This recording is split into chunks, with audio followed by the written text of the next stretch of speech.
What would you do if your biggest celebrity crush walked into your job and applied to work right next to you, and you couldn't say a single word about it without ruining your entire life? Shikishima is your average, overworked convenience store manager living in the Reiwa era, where even complimenting someone's haircut can get you cancelled. The guy's walking on eggshells every single day, terrified of saying the wrong thing in a world ruled by social media outrage. But his real problem isn't workplace etiquette. It's the secret obsession he nurses every night when he gets home. See, Shikishima has a favorite AV actress named Miyama Yuri, and this man is down astronomically bad. We're talking a full shrine setup, posters on every wall, an entire shelf dedicated to her collection, the works. She brought light to his dark, lonely existence, and he's been following her career religiously since her debut 2 years ago.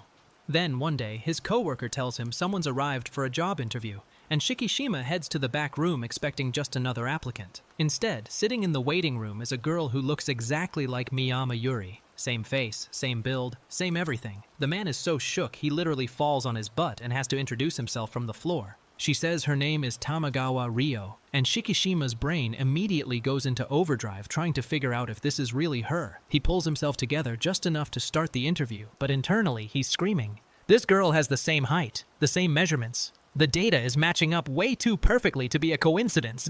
He starts running through the interview questions, but his mind keeps drifting to the one question he actually wants to ask.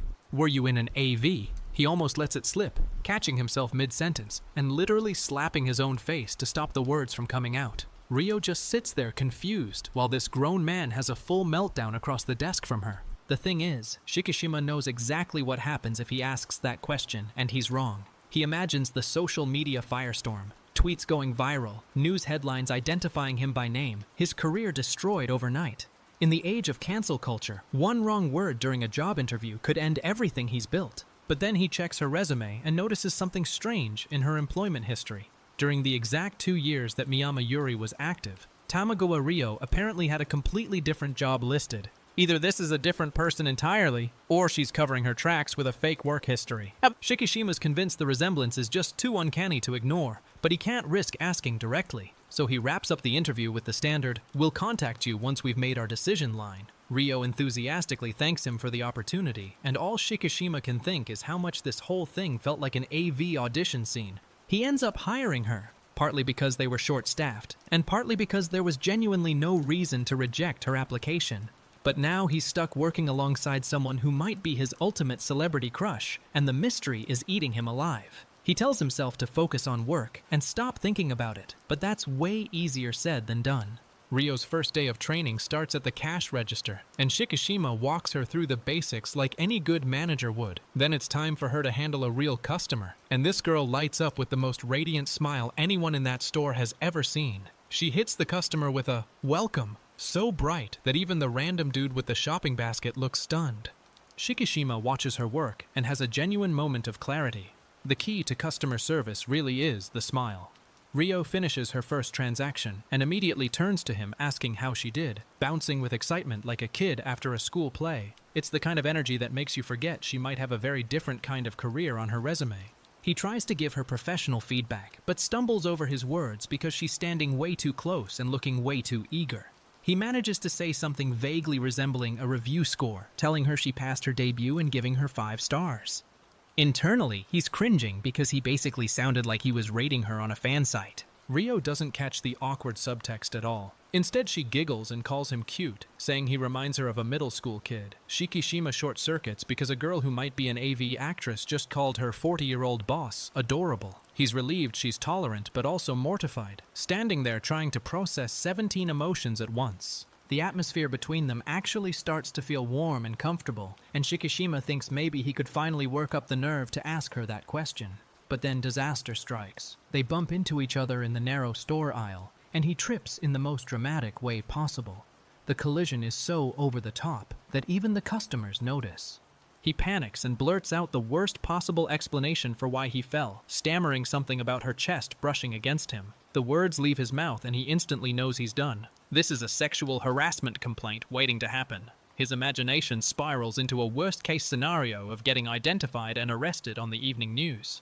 But Ryo doesn't react with anger at all. She just looks confused and asks if that's really what got him so flustered. completely unbothered by the whole situation. Shikishima can't believe he survived that interaction, but the close call has him rattled to his core. Meanwhile, the store descends into chaos as Shikishima keeps messing up basic tasks because he cannot stop being distracted. He fumbles a greeting to a customer so badly that the poor shopper in the samurai t-shirt just mutters about what a strange store this is. Ryo checks on him with genuine concern, completely unaware that she's the reason her manager is falling apart. Shikishima finally has a moment of self-reflection and decides that what matters isn't Ryo's past. It's who she is right now, standing next to him with that incredible smile. A customer walks up, asking for cigarettes, number 213, and he forces himself to snap back into professional mode. He tells himself to focus, repeating it like a mantra while hunting for the right pack on the shelf.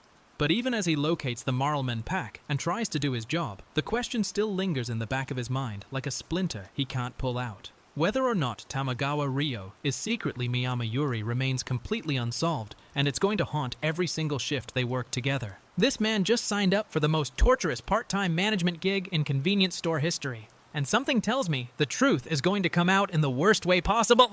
Let's get a proper introduction to our main character here. Shikishima Tetsu, 40 years old, single, and his only hobby is being an AV enthusiast. He knows exactly how pathetic that bio sounds, but he insists he still has manners. That's why he still hasn't asked Tamagawa the one question burning a hole in his brain. Ryo notices his untied shoelaces and leans in close to whisper it to him, and the man nearly has a heart attack on the spot. She's so close he can feel her breath on his ear, and his brain immediately short-circuits, comparing this to an ASMR recording. Every innocent interaction with this girl turns into a full sensory overload event for him. Meanwhile, Shikishima's been going home every night replaying Miyama Yuri's videos, obsessing over the details. He remembers that Yuri always wore a specific type of underwear, and now he can't stop wondering if Ryo does too. Not a single day passes without these kinds of thoughts invading his mind. It's been 3 days since Ryo started, and Shikishima still can't bring himself to ask her about the AV industry. Being unable to focus at work is destroying him. He's so distracted he accidentally stocks condoms in the candy section. Ryo calls him over for help at the register, and he scrambles to respond like a man whose life is falling apart. Then things get even worse when a customer walks up buying ice cream and condoms together. Shikishima asks if the guy wants chopsticks for that combo, then offers to warm up the purchase, getting confused about which item he's even talking about. The customer just stares at him while this grown man implodes behind the counter. Shikishima tries a different approach to solving the mystery. Maybe he can find physical evidence without directly asking. He knows Miyama Yuri always wore a teabag, so he starts looking at Ryo's pants for underwear lines. He immediately catches himself and screams internally about how checking a woman's underwear would get him arrested. Ryo suddenly drops a bombshell during casual conversation, claiming that more men are wearing teabags these days because the fabric feels freeing. Shikishima's jaw hits the floor as his brain goes into overdrive trying to figure out if knowing about teabags is evidence she's Miyama Yuri. The mental image of a man in a thong flashes through his mind and he can't process anything anymore. But then Ryo hits him with a playful, "Just kidding," and laughs at how strong his reaction was. She heard him muttering about teabags earlier and decided to mess with him, asking if he confused teabag for teabag. Shikishima is mortified that she overheard him, covering his face while Ryo giggles about his retro sense of humor. Then comes the real gut punch. Later that night at home, Shikishima watches one of Miyama Yuri's videos where she casually mentions she always wears a teabag, the exact same claim Ryo just made at the store, almost word for word. This can't be a coincidence anymore, but it's still not definitive proof. Shikishima decides he needs hard evidence before he can be sure, acknowledging there's still a real chance he's wrong about everything. He assigns Ryo to restock shelves while he handles purchase orders, trying to create distance. But the moment she bends down to work, he catches himself staring and freaks out all over again. Now here's where things get complicated. Enter Chikura Saki, the night shift worker. She's a 21-year-old freeter who's been at the store for 3 years, reliable and efficient at everything from restocking to handling difficult customers. But she's also cold, reserved, and completely expressionless. The exact opposite of Ryo's sunshine energy. Shikishima admits he finds Chikura hard to approach since they never talk about anything outside of work. He figures a 40-year-old man and a 21-year-old woman couldn't possibly have anything in common anyway. He calls Ryo over to introduce the two of them, hoping things will go smoothly. Ryo bounces over with her usual enthusiasm and introduces herself with a cheerful greeting. But the moment Chikura sees her, she freezes, then falls flat on her butt in total shock. Ryo immediately asks if she's okay, completely oblivious to why this girl just collapsed. Turns out Chikura recognized Ryo immediately and blurts out the most dangerous words possible, asking if that's the AV actress Miyama Yuri. Shikishima's soul leaves his body because the one person he least expected just said out loud what he's been dying to ask for days. The most unexpected person in the store just dropped the biggest bomb imaginable. Now Shikishima's brain is doing Olympic-level mental gymnastics trying to figure out how to respond. If he admits he knows who Miyama Yuri is, he's basically announcing to his young female employee that he's an AV addict. But Chikura just asked Ryo directly, and from a young woman's perspective, this could easily count as sexual harassment. Shikishima realizes that not many people actually remember AV actresses by name, so the fact that Chikura knows is itself surprising. He wonders if maybe this could work in his favor. If Chikura's already asking, he doesn't have to. But the bigger question now is how Ryo is going to respond to being called out like that. The situation keeps escalating because Shikishima can't stop thinking about the parallels between Ryo and Miyama Yuri. She's a top-selling actress whose work dominates the charts, not just some random performer. And now that more people might start recognizing the resemblance, Ryo's secret, if she even has one, could be exposed at any moment. Shikishima acknowledges he might just be confused and seeing similarities that aren't there, but they live in different times now, and it wouldn't be unusual for someone to notice the resemblance eventually. On a whim, he glances at Ryo again, and the doubt starts crumbling. Meanwhile, the store itself is becoming a circus. Customers are starting to line up just to see Ryo, and one guy even comments that it looks like an AV launch event with a meet and greet. Shikishima watches the growing crowd of male customers and realizes this situation is spiraling completely out of his control. Ryo asks him for help at the register, totally unaware that she's become the store's biggest attraction.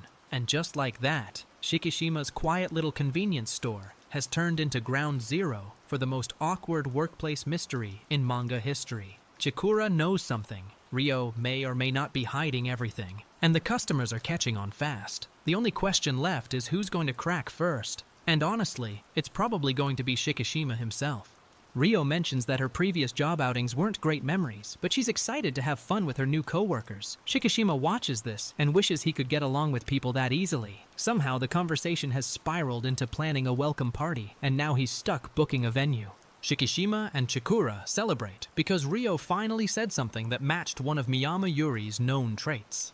But the victory is hollow. Live and recorded voices sound different, so Shikishima still can't confirm anything. They're getting along weirdly well over this investigation, while Ryo just watches confused. Shikishima musters up his courage and marches over to Ryo with a genuine declaration. He's really glad to have her around and wants to throw her a welcome party. Both Ryo and Chikura are stunned, with Chikura's eyes going wide in the background. It's the first time this man has said something normal. But Chikura immediately drags him away, warning him he'll look like a weirdo if he keeps going like that. She apologizes for not being able to rescue him sooner, admitting her legs won't stop shaking around beautiful women. Shikishima suggests maybe some drinks would help her relax enough to talk. Ryo emerges from the back room in her street clothes, and Shikishima's heart nearly stops. Her casual outfit is cute enough to make both him and Chikura freeze mid-thought. He calls out to her about the welcome party details while trying to keep his composure together. Shikishima and Chikura have a surprisingly deep conversation about how men and women are stimulated differently. He explains it's supposedly scientifically proven that men respond to visuals while women respond to sounds. Chikura takes this in with her usual deadpan expression and lets out a quiet laugh. Then Chikura drops a revelation that floors Shikishima. She says when she watches a V, she skips everything except the main scenes. This girl watches the whole thing from start to finish, and Shikishima can barely process this culture shock. He mutters something about moans before catching himself and changing the subject. Chikura isn't done though. She declares with full conviction that she's perfectly capable of recognizing Miyama Yuri's voice from audio alone. Shikishima asks if they could maybe use something other than that method, like a normal conversation. Chikura flatly refuses, shutting down every alternative. Shikishima sighs and says out loud that it would be so simple if they could just ask Ryo directly about the AV industry. Chikura overhears this and makes him repeat it, then catches the exact moment he basically confesses he wants to know. She points at him with a triumphant "gotcha" that nearly gives him a heart attack. Ryo walks in saying she's done for the day, and both Shikishima and Chikura freeze like deer in headlights. She's way too nervous to even speak normally, while Shikishima stammers out a goodbye. They watch her leave and pray she didn't overhear their extremely inappropriate conversation. Ryo notices Shikishima and Chikura having what looks like a serious chat near closing time and wonders if they're talking about work. The chapter title card drops, and Chikura's grand plan is revealed. She wants to put a camera in the women's restroom to check a very specific detail about Ryo. Ryo's shift is almost over and she spots the manager and Chikura deep in conversation again. She can't hear what they're saying, but they seem to be having an oddly intense discussion. What she doesn't know is that these two are debating the most absurd investigation methods imaginable.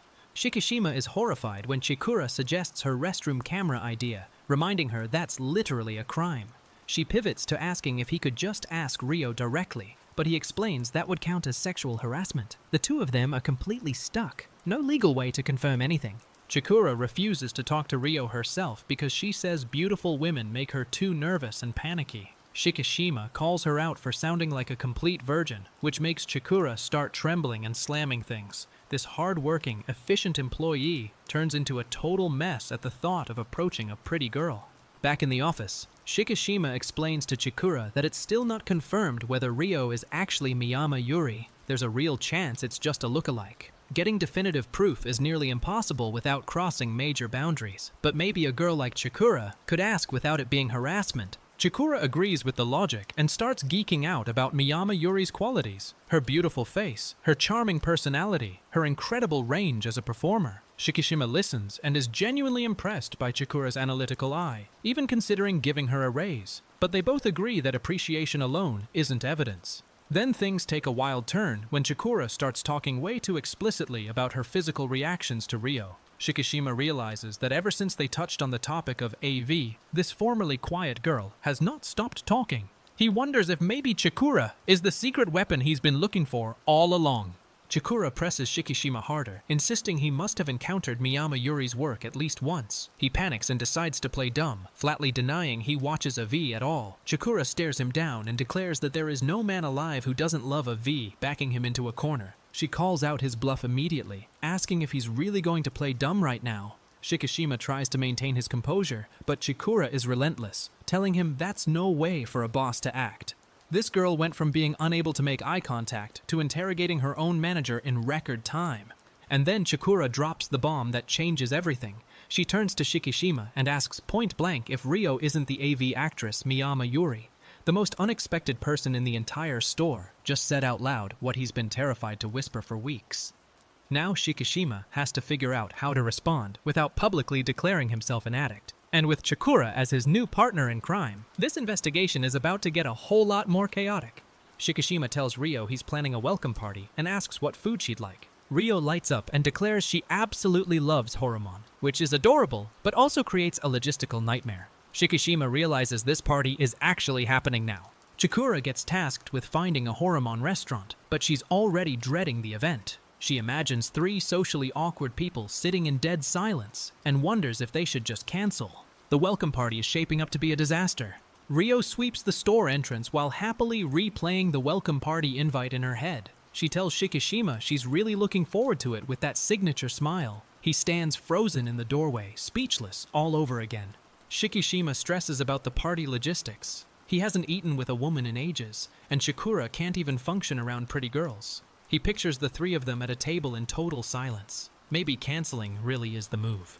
Meanwhile, a customer buys a pickup artist magazine at the register, and Shikishima notices something wild on the cover. Miyama Yuri has only appeared once in a pickup-themed AV, an amateur documentary where she went by Yuri. This detail sends his brain spiraling. He remembers watching that early film where Yuri was supposedly a real amateur who hadn't signed with any production team. The pickup artists on the street called her cute and lured her in with smooth talk.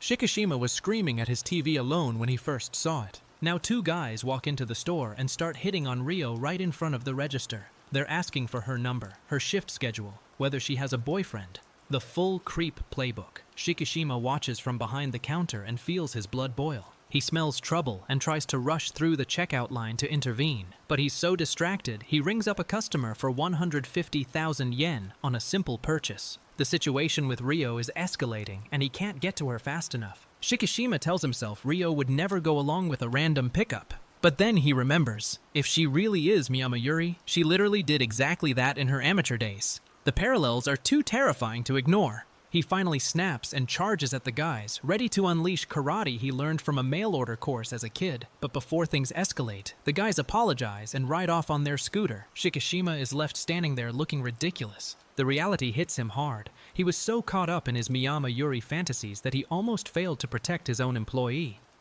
Ryo looks up at him with wide eyes while he spirals into self-loathing. He declares himself a failure as a manager. Ryo tries to say something, but Shikishima cuts her off, insisting he needs to do better. The guys who were hitting on her linger nearby, confused by this whole scene. Shikishima walks away, calling himself an idiot. Back at home, he can't stop imagining Ryo at the welcome party, her in a cute outfit, eating horamen, maybe even agreeing to take things off. He catches himself mid-fantasy and slams on the mental brakes. This is exactly the problem. Chikura stumbles upon an adult shop called Ramu Ramu while searching for horamon restaurants in the area. She's never been in one before, but decides to enter for the sake of expanding her knowledge. This girl has zero hesitation. Inside the shop, she meets the gorgeous manager Kurosawa Ramu, who's been smoking hookah this entire time. Ramu is Shikishima's AV master, the woman who introduced him to Miyama Yuri 2 years ago. Now Shikishima introduces Chikura to her. Chikura immediately loses her mind seeing Ramu, asking if this is some kind of hidden camera AV shoot. She spots a VHS tape on the shelf and starts freaking out about how rare it is. Shikishima tells her to keep it down because she's scaring the other customers. Ramu watches all of this with amusement and gives Shikishima a knowing look. She tells him it seems like uncovering the truth about Tamagawa has become his new purpose in life. She can see the passion and vitality in his eyes. Shikishima explains the situation. There's someone at his workplace who might be his favorite AV actress, and it sounds like something straight out of a manga. But with a rule-bound old man and a virgin-minded girl, they can't get close to the truth. Ramu notices that Shikishima looks more alive than he has in years, like he's finally overcome losing his idol. She tells him his eyes are full of fire right now. Then she makes her decision. She's going to help them out. With Ramu now joining the investigation as their secret weapon, this dysfunctional trio just became a squad. An AV-obsessed manager, a socially paralyzed fangirl, and a hookah-smoking adult shop owner are about to take on the biggest mystery in convenience store history. And the welcome party hasn't even started yet. Ramu reveals her master plan at the adult shop. They'll use the sense of smell to confirm Ryo's identity, memorize the scent from Miyama Yuri's merchandise, then compare it to Ryo. Shikishima asks what he is, a dog, but there's a catch. Ramu mixed up whose merchandise she had. The panties belong to a different actress who collaborated with Yuri on a film. Shikishima is horrified they've been working with the wrong evidence this whole time. Ramu pulls out another treasure though, a life-size replica that supposedly feels identical to the real thing. Now they just need to compare it against Ryo's actual body. The only problem is obvious. How exactly do you do that without getting arrested? Shikishima says they already have the replica at the store, and Ramu's eyes light up. She declares they'll